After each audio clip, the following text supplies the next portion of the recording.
looted from various sources. It's no doubt extremely valuable. We should document everything we find and let the police know about it as well. They might have a bigger operation going on than we initially thought. Wow, it's a cake.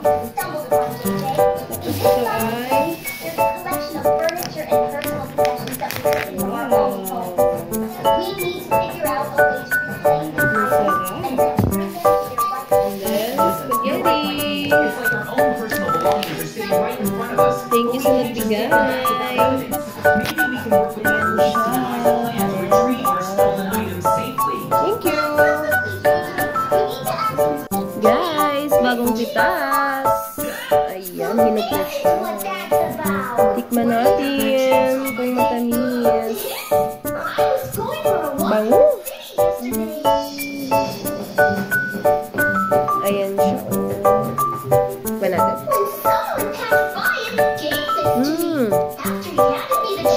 Parang yung dating tanim nyo lang. Ang tamis, guys.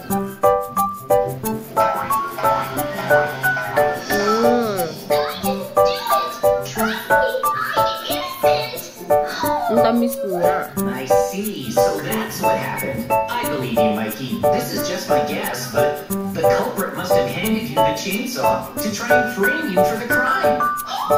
All right, let's catch the criminal and prove your innocence. Someone's here! Mikey, hold up.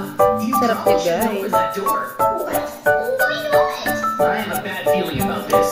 For Ayan now, po. excuse me, I'll use my computer to look outside using the security cameras. I'd run! Okay. Uh-oh. Sheesh. The situation outside looks bad. We're surrounded by police. Maganda to, guys, dahil healthy. Ayan lang, bye-bye.